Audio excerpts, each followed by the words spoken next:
Starting now, you can get a transcript of each week's Rich Dad radio show. Just visit www.richdad.com/radio and download a copy today. This is the Rich Dad Radio Show, the good news and bad news about money. Here's Robert Kiyosaki. Hello and welcome to the Rich Dad Radio Show, the good news and the bad news about money. I'm Kim Kiyosaki, and I'll be hosting the show today as Robert is off in some exotic locale. And we have a really special show for you today, because if you have ever felt any stress in your life about money, this might be your show. And if you've ever stressed about being able to retire, the number one thing people are concerned about in the U.S., the number one thing is having enough money to retire on once they're done with their work.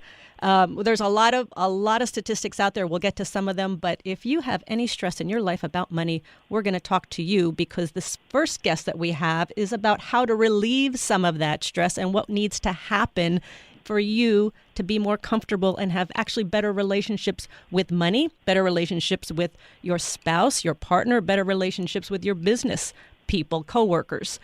So there's one thing that my guest and I do agree with, and we agree that we do have a financial literacy crisis in the U.S., and I would say we have this crisis throughout the world.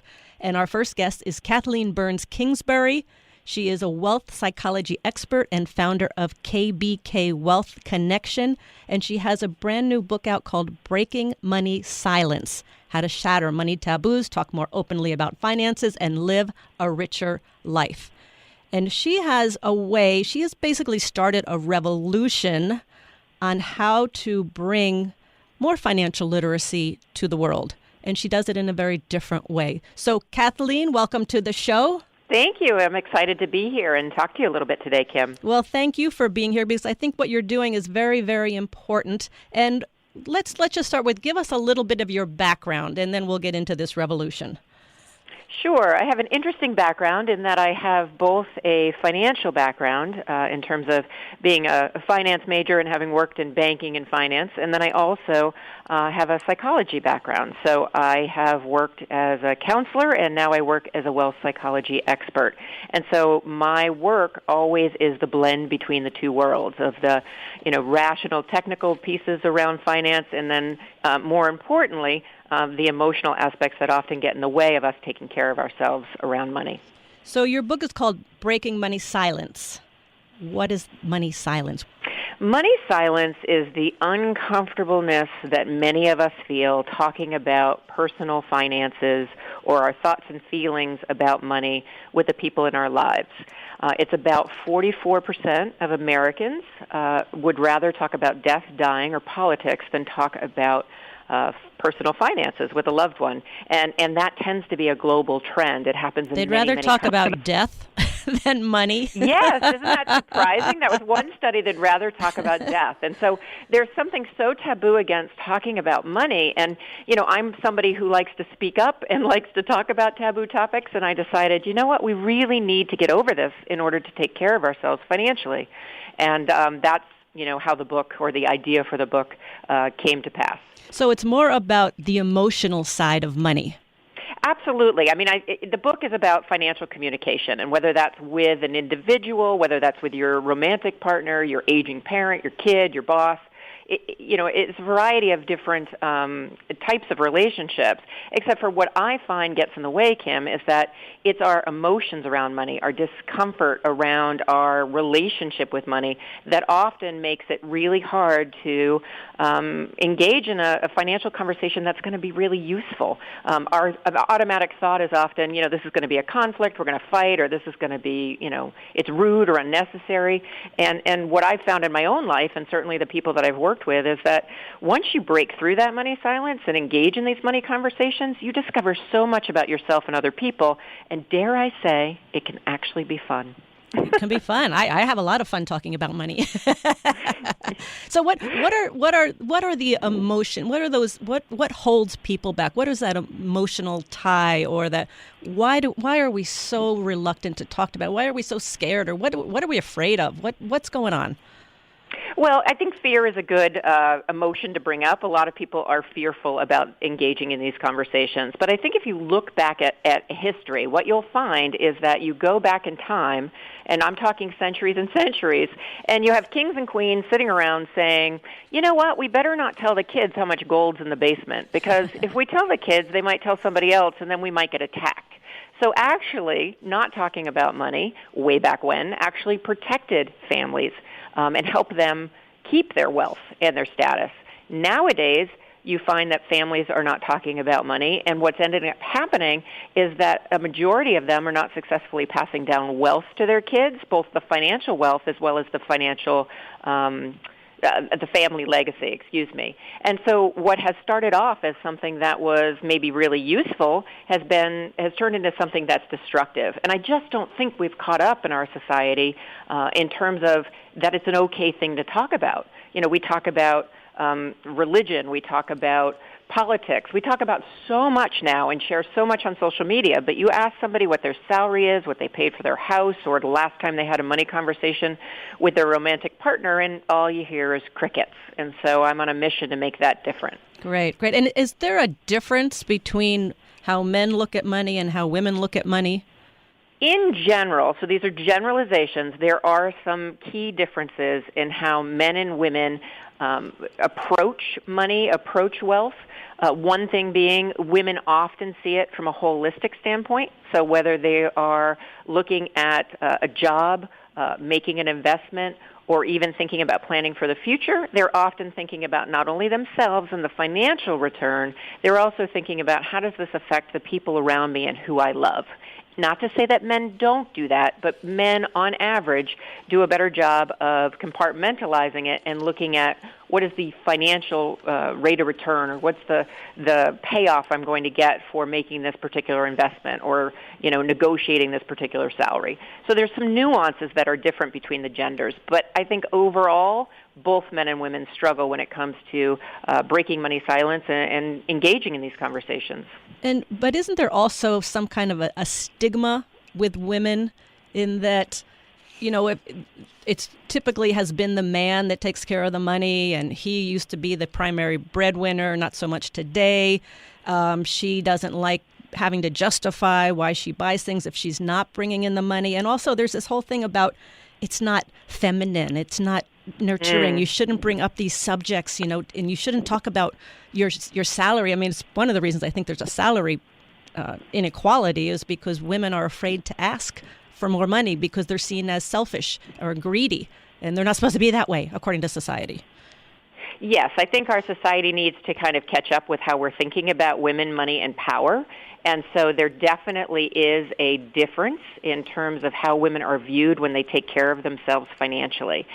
So much so that if you look at breadwinning women, so the women who are, now the primary breadwinners, what you find is that a large majority, something like up to 70% of them, downplay their breadwinning status to their friends and families. And so you have to ask yourself, why is that? Why are we hiding that we're, making money and that we're taking care of money? Right. It comes down to the fact that, like you said, we're seen as less attractive. Or if we negotiate our salary, we're seen as kind of being aggressive and, curt, whereas men are seen as, oh, he's astute, he's taking care of himself. Yes. So that double bind really gets women, and certainly, I feel very passionate, as I know you do, into empowering women to say, yes, I have to take care of my financial life. It's just like men do. We have to exercise, we have to, take care of our physical and mental health, and we also have to take care of our financial health. Well, yes, and if you look at women, let's just talk about women for a moment. There was a study done here that said that 80% of women of the study said that they have refrained from discussing their finances with those close to them. 80%, that means spouses, family, coworkers, boss, whatever. They don't want to talk about it. Yet, let's look at what really happens in a woman's life, and let's look at what happens with finances, because as women get older, especially as we get older, it could be, the number one cause for divorce. One of the leading factors is money. They don't want to talk about it, right? Oh, absolutely. And, it's frustrating. I've heard that statistic as well. And what's frustrating is that when you do break money silence with, say, your girlfriend, what I have found is that we do want to talk about it. We just need permission to open up about it. And so women are doing themselves a disservice if they're not engaging in a financial conversation. And what's interesting, too, is that a lot of times when you're talking about money, it's not just the dollars and cents. It's, what do you think about money? What do you think about the purpose of money in your life? What do you want to teach your kids or your grandkids or your nieces or nephews? You know, it's all this other stuff around money. And women, on average, are really good at talking about emotions and engaging in conversation. Yes, they are. So I think it's a huge opportunity, and hopefully more women like you will be role models and say, you know, that we need to do this. And it's, you know, it's not something to be scared of. Yeah, because I've seen so many women, especially, as I said, as we get older, due to divorce, due to death of a spouse, due to bad money management, they end up in financial crisis. And there's one other statistic is that of the elderly living in poverty, 3 out of 4 are women. Yet 80% of those women living in poverty today were not poor when their husband was alive. So we've got to look at this. And I just want to touch on, and we can talk more about this, Kathleen, but you talk about a money mindset. And I think that's where it starts, the mindset you have about money. What do you mean by that? So a money mindset is the collection of all your thoughts and beliefs about money and its purpose in your life. It affects, whether you're aware of it or not, these thoughts and beliefs affect your saving, spending, gifting, and investing, and also your ability to talk about money. And so we all have these money mindsets, but because we don't engage in these conversations or know we even have one, we don't really realize how much of an impact they have. So if you were raised in a family, as I was, where it wasn't a spoken thing that you weren't supposed to be financially successful or too successful. It was kind of a very insidious message that, you know, you want to be financially successful, but not too successful because then you're not going to be attractive to, you know, a romantic partner. Then what ends up happening is you find yourself, and I certainly did in my own life, find yourself, you know, not negotiating good deals or volunteering all your time away or not sticking to what your fee structure is because I'm an entrepreneur. And so everybody's money mindset, and there's an exercise in the book on how to uncover yours, really does impact your financial behavior. And so I think as women, we often are brainwashed to think we're not supposed to care about it or be profit motivated when in fact that couldn't be farther from the truth. Why not take care of yourself? When in fact it affects, we use money every single day. It affects everything in our life. It affects our health. It affects our education. It affects everything, but we don't want to talk about it. So I'm talking with Kathleen Burns Kingsbury. She is the author of Breaking Money Silence, How to Shatter Money Taboos, Talk More Openly About Finances, and Live a Richer Life. And Kathleen is a wealth psychology expert and founder of KBK Wealth Connection. We were talking about what you call a money mindset. So as best I can tell, these are your emotional thoughts and beliefs you've had probably since you were knee-high that you may have picked up from parents, society, who knows who.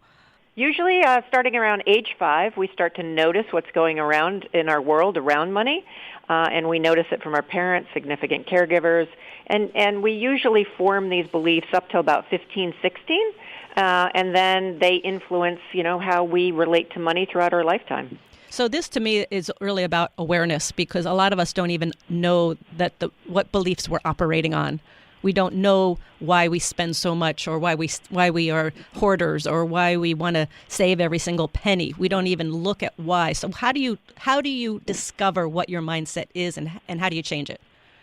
Well, you're absolutely right. It's definitely about awareness. So the first step is always to identify what are your beliefs around money. Now that's pretty broad. Mm-hmm. So let's narrow that. Well, what did your parents teach you about money? What did your school teach you about money? You could look at from that point of view. That, but also I think when we're talking about engaging in financial conversations, really think about what are my beliefs about talking about money? Where do those beliefs come from? How do they help me? And how do they get in the way? So, you know, if you were raised, I have a girlfriend who always jokes, well, you know, I'd never tell my husband how much I, spend when I'm shopping. And so she has this belief that somehow you're not supposed to share that with your partner. So you wonder, okay, where did that come from? Right. And then how does it serve her? How does it get in the way? And once you do that, Kim, then it becomes, okay, what are the things that I want to do differently. I encourage people to dare to break money silence. And I know that sounds simple, but it can be, challenging. So what I encourage people to do is once you decide, okay, I'm going to have a money conversation, maybe it's something I'm not 100% comfortable in, but I've heard from Kim and Kathleen that this makes sense, and I'm going to try it. Pick somebody who's safe. Maybe that's a financial advisor you work with. Maybe that is a friend, a girlfriend that you have. So you maybe practice. You kind of practice on other people. You have to practice. But often what people will do is they will start having a money conversation with the person that they're most in conflict about finances with. And that's up for failure. So you want to practice. And then I think the other thing that I always encourage people to do is start with something that's positive.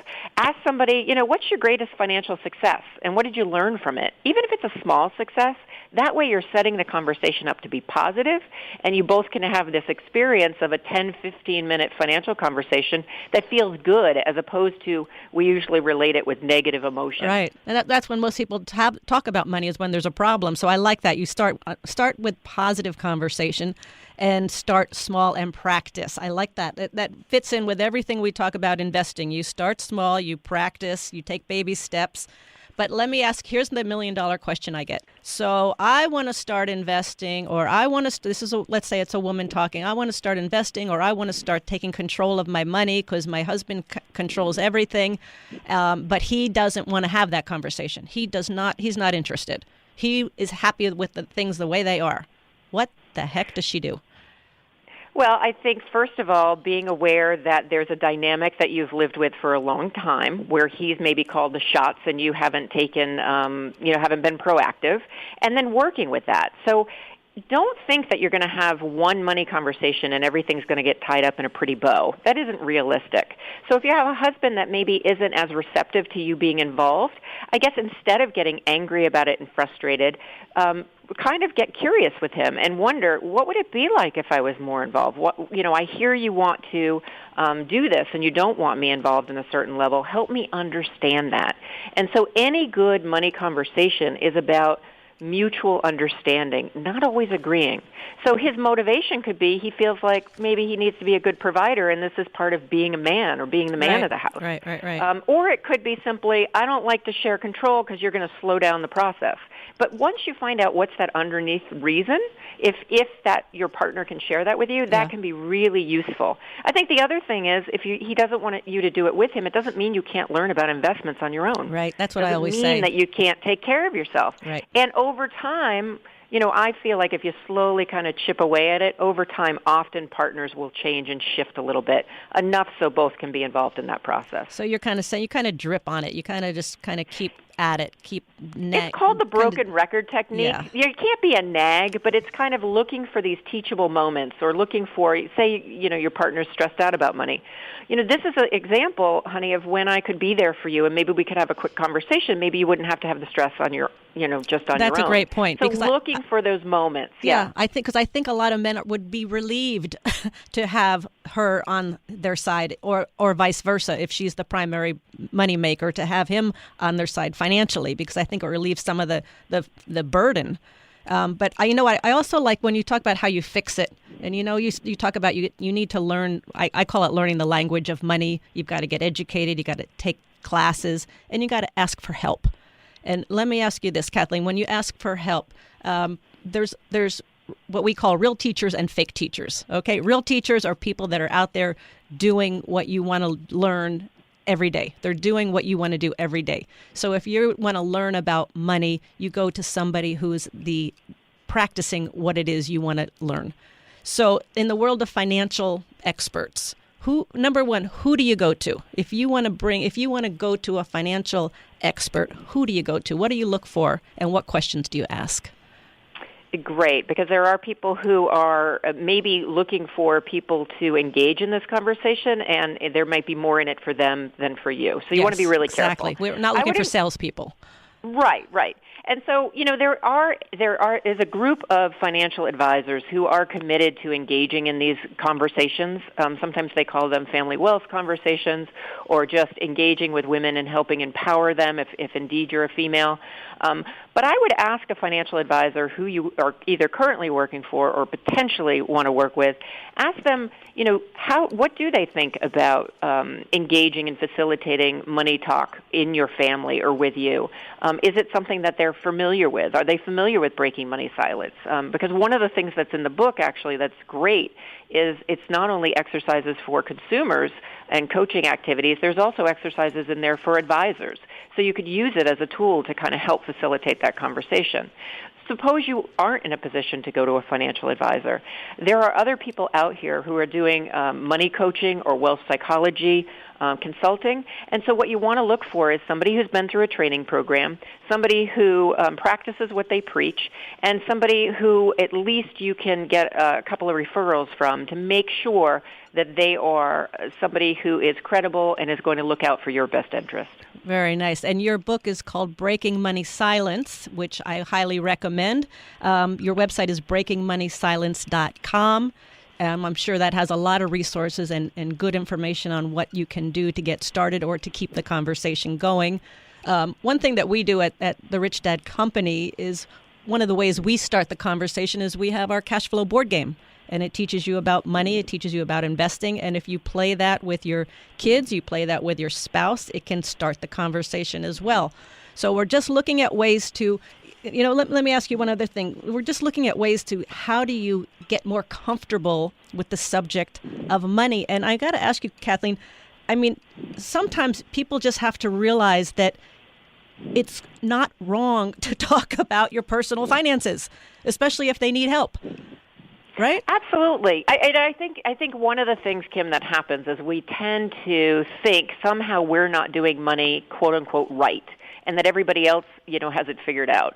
Well, when you start engaging in these conversations, what you find is, sometimes we make good decisions around money. Sometimes we make mistakes, and then it's learning from those mistakes. Right, exactly. But on the breakingmoneysilence.com website, there are tip sheets. There's a Breaking Money Silence podcast. There's, and there's a lot of different tools that you can use to dare to break the money silence. So just like, and the cash flow game sounds great for a way to do that as well. I think it can be fun. It can be interesting. It doesn't have to be dark and dreary and uncomfortable. Right. It can be, just trying to chip away and learn a little bit more about what you think about money, what your partner thinks, and looking for opportunities where you can start to pick up on these dialogues. Great. Let's talk about two other subjects. Parents and kids. Parents would rather talk about sex with their kids than talk about money. I know, isn't that crazy? That's crazy. How does a parent? Of course, we have a cash flow game for kids, but how would you recommend a parent begin that conversation about money with kids? Well, I think something like gamification is helpful and important. What's really key is to not lecture your children about money. Now, we all know that intellectually, but then you find yourself lecturing your kid about money. I encourage people to look for teachable moments. So you're in the grocery store and all of a sudden your adolescent son is throwing all sorts of food in your bin. You stop and you ask them, why are you throwing all this and how much does that add up to be? And, let's look at whether that's in the budget. That's a teachable moment. Maybe you're driving in the car with your, daughter and there's music on the radio. And all of a sudden you hear that, there's an interesting money message in this radio in this radio music. And so you stop and say, I know that's your favorite song. What do you think that says to us about money and about spending? And so you just look for creative ways in your everyday life to break that money silence, to dare to have that conversation. And the fun part about kids is they're so honest and open that they often will just kind of, blurt things out and the conversation becomes easier. So it's less about criticizing them or lecturing them. It's more about engaging them when these teachable moments come up. I like that. Looking for teachable moments. You can find those all the time. Adult kids, parents getting older, they've never had the money conversation. Parents are getting ill. Things have to happen. Give me one piece of advice in that situation because I see it all the time.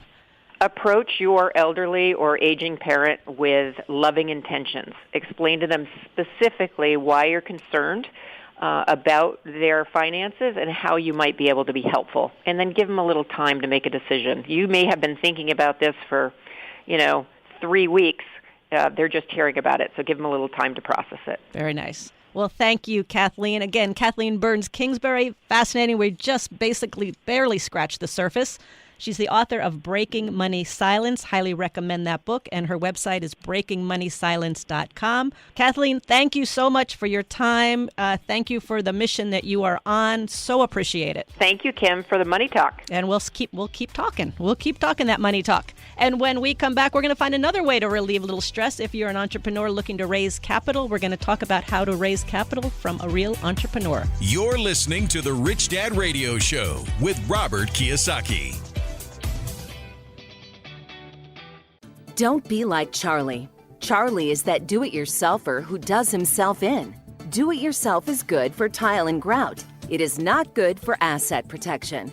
Charlie thought he'd save a few dollars forming his LLC online. With no guidance, he did it wrong. When he sold the property, he lost thousands and thousands of dollars. He did himself in by trying to do it himself. Don't burn yourself. Use Corporate Direct to set up and maintain your LLCs and corporations. Corporate Direct is owned and operated by attorney and rich dad advisor Garrett Sutton.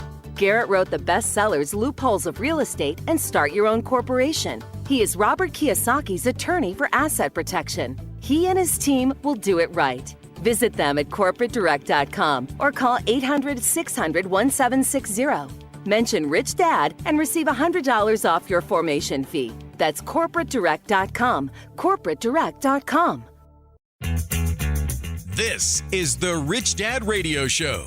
The good news and bad news about money. Here's Robert Kiyosaki.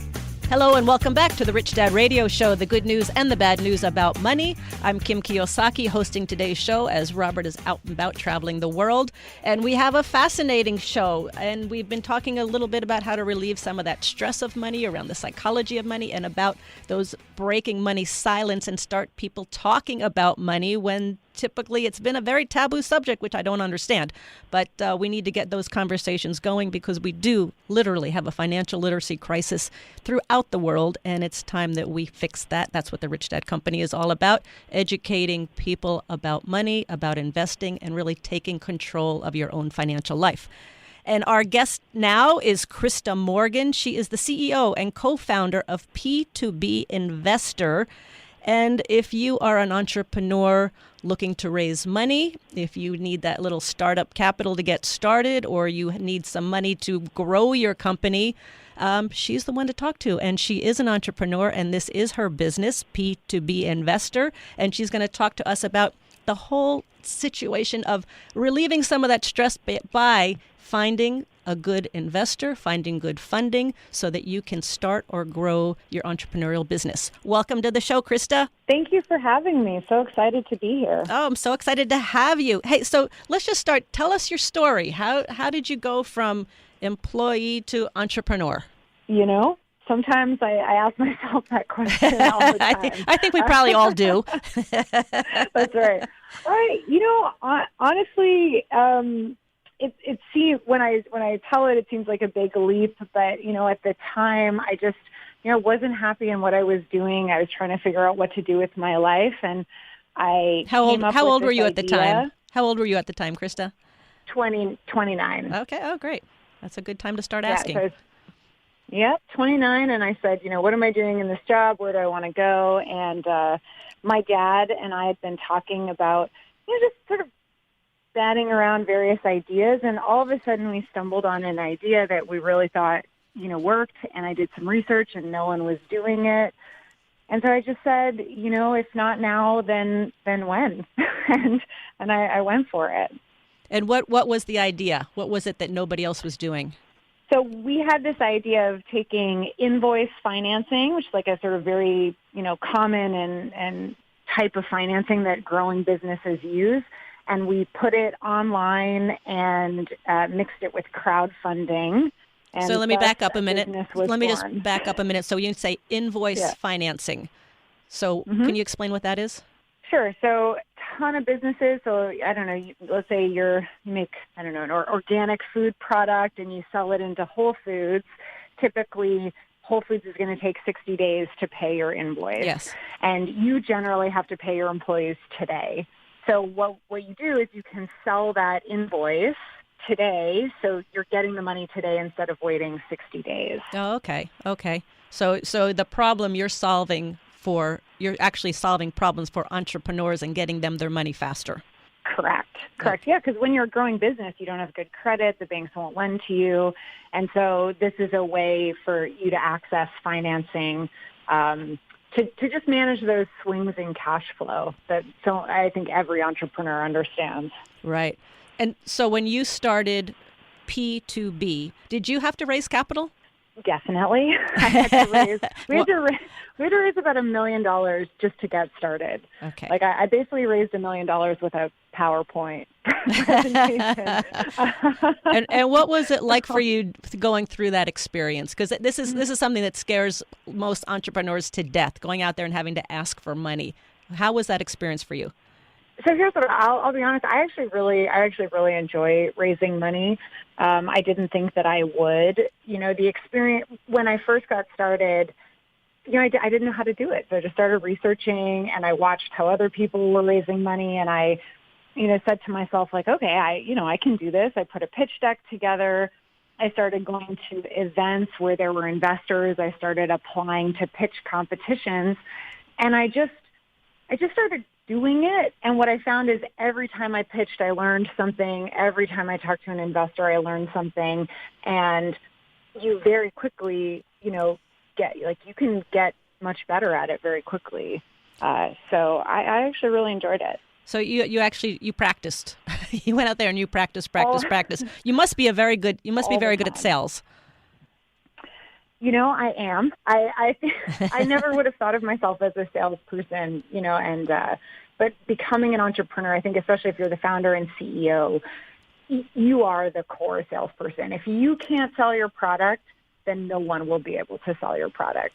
Thank you for saying that. Thank you for saying that, because I see so many entrepreneurs, and tell me your experience, so many entrepreneurs, they say, oh, I've got this great product, but they don't know how to sell.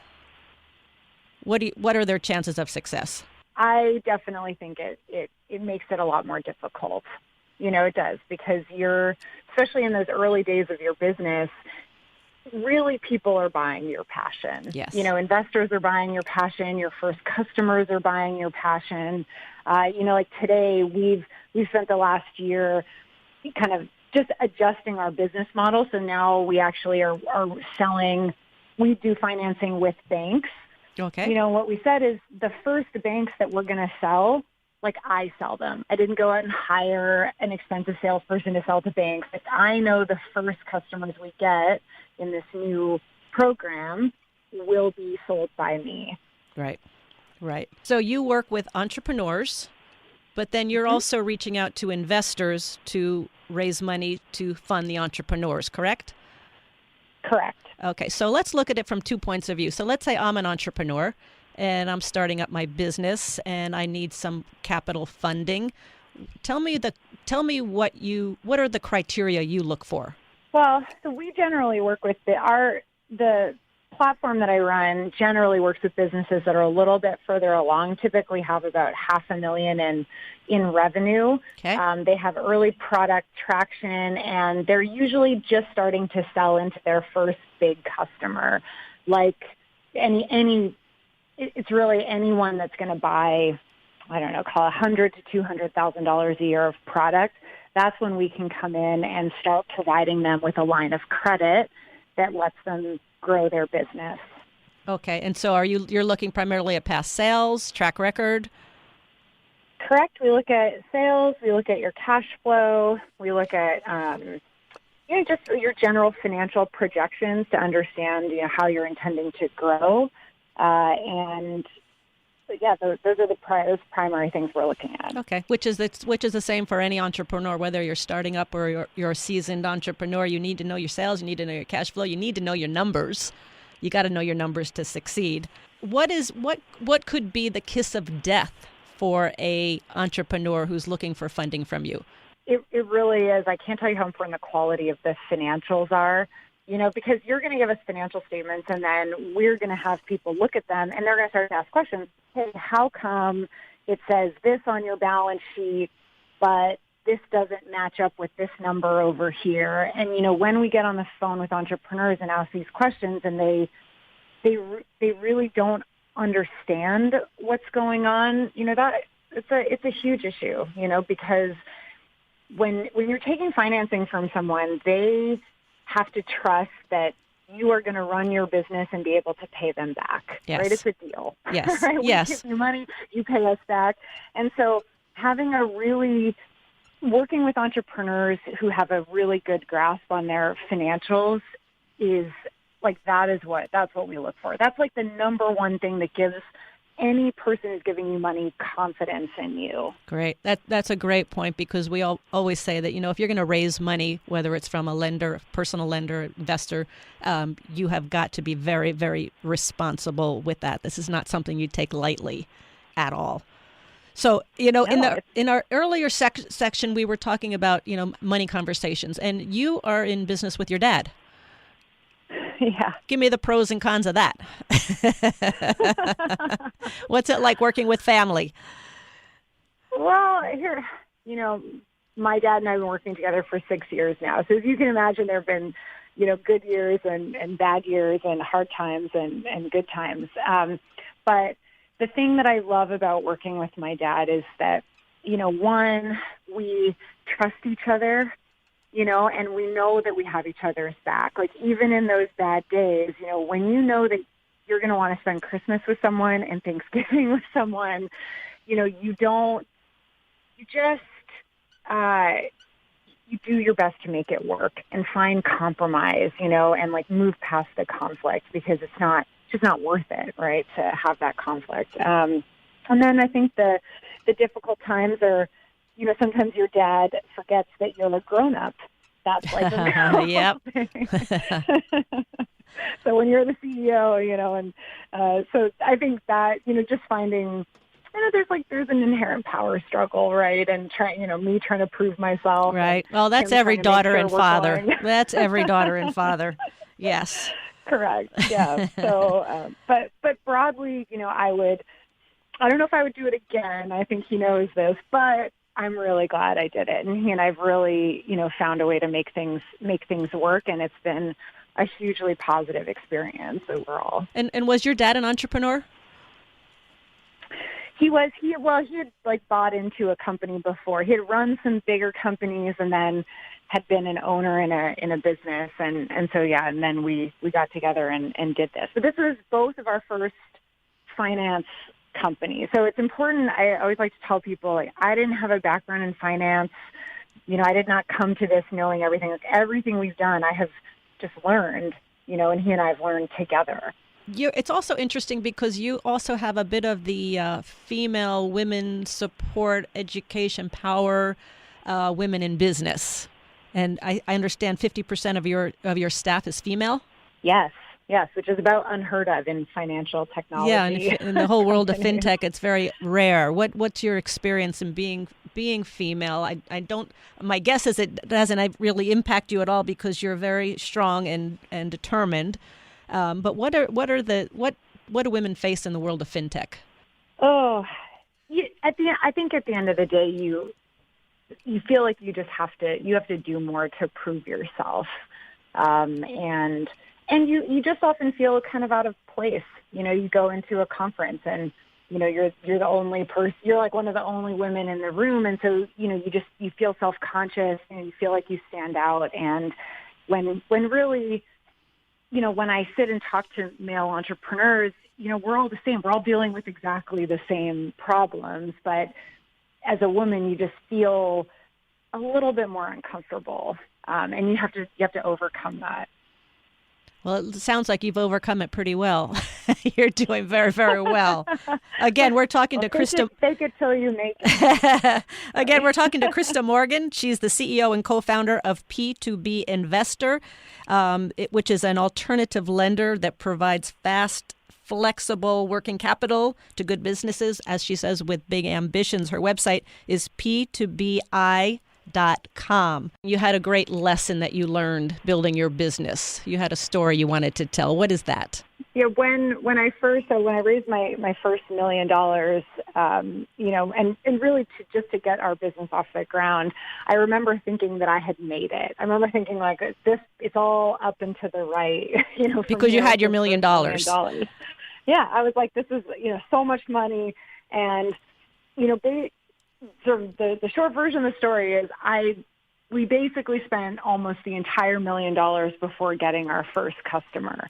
Wow. And when I say it, it's like, it seems hard to believe because how could I have done that? And I just always remember, we were trying to get customers, we were spending money, but we didn't really hold back our spending until we saw customers go. We were trying to spend money to get customers. And that is something I remember, and today as our business grows, I still think about that. I still make sure that we don't overspend until we see growth moving, until we see the revenue numbers going. So the lesson you learned was to make sure you have customers before you run out of money.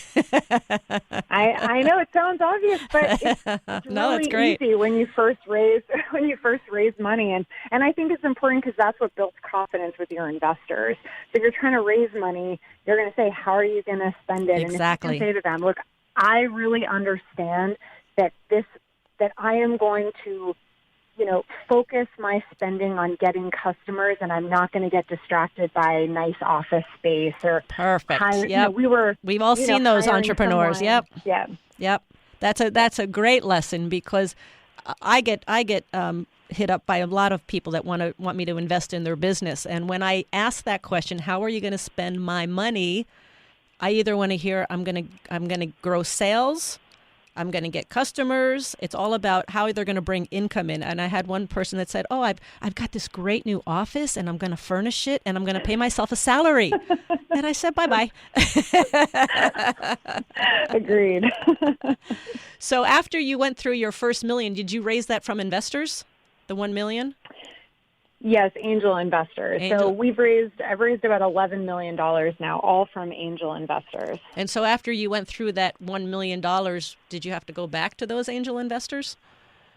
I sure did, which is another, important thing that I always remember, which is, the chances are that you are going to need more capital. And so making sure that you treat your investors with respect, that you communicate with them, you tell them how it's going, and you really maintain a positive relationship means they will invest in you again. I have investors that have invested in us 4 times, wow. Because they trust us, and we do what we say we're going to do, and that is what investors really care about. Right. Absolutely.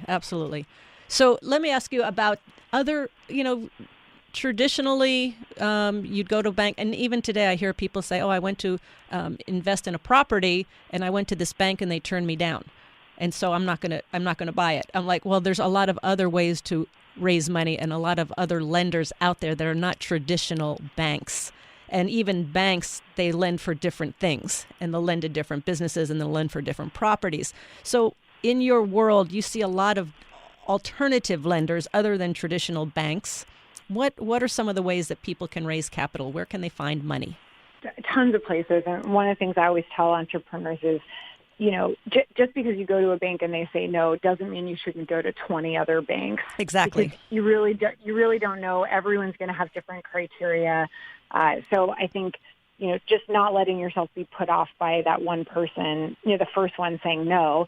And then, there are a ton of alternative lenders. But, technology is evolving things, right? We have platforms where you can go and get loans in minutes, and crowdfunding there's been a lot of talk of crowdfunding, and I don't think didn't grow as quickly as we thought it would, but it's actually really starting to get bigger now. What type of business would do well with crowdfunding? So often a company that's got a product. So let's say you're making whatever it is, or organic jam. You want to sell it to customers. So product companies do really well with crowdfunding, and then technology companies as well. So the product company, you could go to a crowdfunding place, get money, and you just deliver product to them. They don't become investors Correct. in your business. You just give them product in exchange for money. Correct. You're basically pre-selling. I got it. Pre-selling your product. You're saying, one day I'm going to have this product. If you give me the money, I'm going to make it, and then I will send it to you. Perfect. So crowdfunding. What other alternative lenders are out there, Krista? Well, so another thing I've seen a lot lately is companies that think about, they go and find strategic investors. So I don't know, let's say you want to provide a service into, I don't know, a larger company. You can actually, most large companies now have investing departments where you can go to them and say, hey, here's my plan, here's how I'm going to help your business, and would you consider an investment in my company? Oh, I think interesting. that's becoming a lot more popular. And then it really depends what kind of business you are. But there's all these alternative debt platforms. If you don't need a lot of money to start your business, I would always prefer to take debt rather than sell a piece of my company. Yes, that's a good point. Say that again. That again.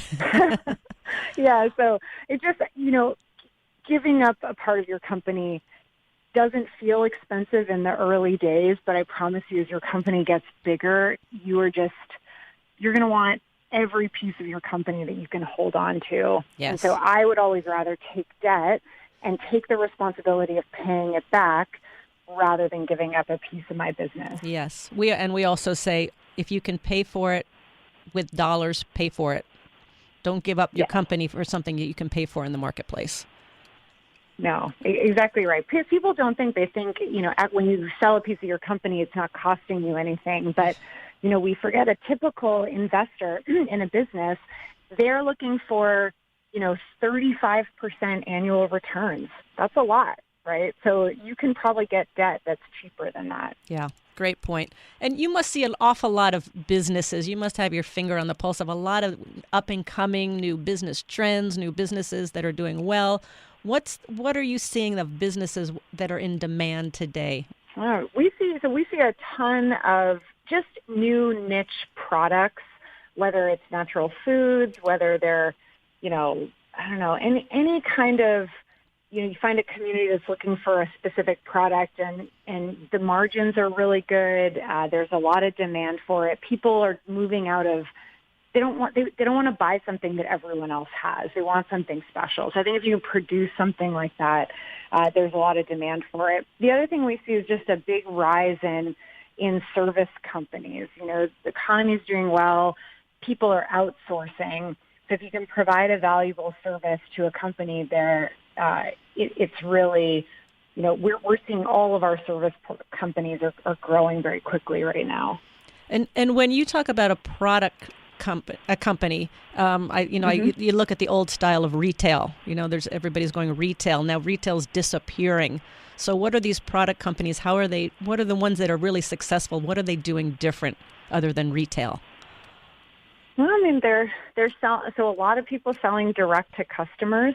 They're building their own websites, and they're trying to get out and just basically bypass the retailer, because you'll get much better margins, right? Every product you sell is going to be a lot more profitable for you because you don't have middlemen, taking a cut out as they distribute it. And then I think just people moving to the online retailers, Amazon is such a huge force right now and I think understanding how does your marketing change? How do you work, with the online retailers? So if you are not online, you're pretty much out of business. Is that what you're saying? Well, it's hard to say, but it certainly is going that direction. Yeah, well, I look at like some of the old retail malls, and now there's very few shops. That there's a lot of restaurants, there's services, massage places, but very, very little retail out there. So as a entrepreneur starting up today, Krista, since you've been through this, they're starting up today. What words of wisdom would you share?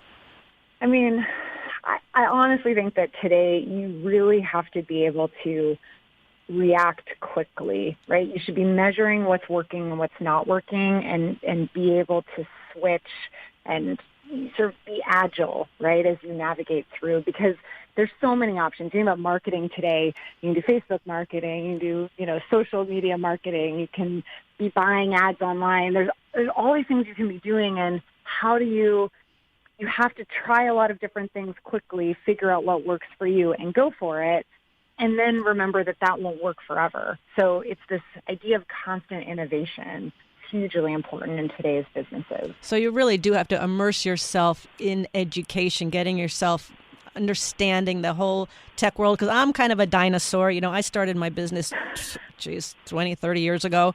And my marketing, Krista, was about, how you send out flyers and things like that. But the whole tech world is so different. So if you really are serious about being an entrepreneur, you've got to immerse yourself in a lot of probably the social media that you're already using today. But how do you use that for a marketing point of view? And I wholeheartedly agree. Our whole company has gone so digital that I don't understand. Most of it I do not understand. But I really do thank you for your time, and congratulations on P2B Investor, Krista Morgan, and her website is p2bi.com. And I really thank you for the service you're doing in supporting entrepreneurs and growing and getting them capital. Any final words you'd like to share with our listeners? Just go for it. That's what I would say. When I started my business, I just, I one day at a time, and you'll get there. And you got there. Well done. Well, thank you so much, Krista. Appreciate it. And I hope you are, I trust you are relieving a little bit of stress for some of these entrepreneurs that didn't have maybe the alternative of the traditional lender and are looking now to you and to other lending alternatives to get their business off the ground. Because times have changed dramatically, and the whole tech world has really made not just a dent, but a huge, huge hole in the whole world of business. So thank you for your time, Krista. Appreciate it. Thank you. So I want to thank our two guests, Krista Morgan, CEO and co-founder of P2B Investor, and Kathleen Burns-Kingsbury, author of Breaking Money Silence. Again, I'm going to say it one more time. We do have a financial literacy crisis here in the world, and we're both talking about how to talk about money.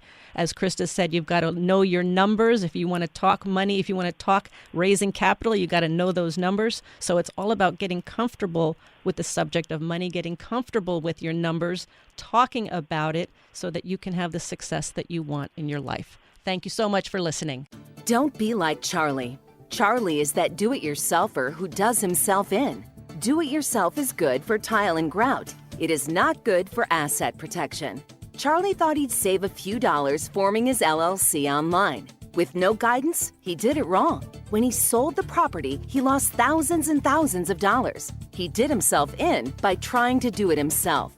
Don't burn yourself. Use Corporate Direct to set up and maintain your LLCs and corporations. Corporate Direct is owned and operated by attorney and rich dad advisor Garrett Sutton. Garrett wrote the bestsellers Loopholes of Real Estate and Start Your Own Corporation. He is Robert Kiyosaki's attorney for asset protection. He and his team will do it right. Visit them at corporatedirect.com or call 800-600-1760. Mention Rich Dad and receive $100 off your formation fee. That's corporatedirect.com. corporatedirect.com.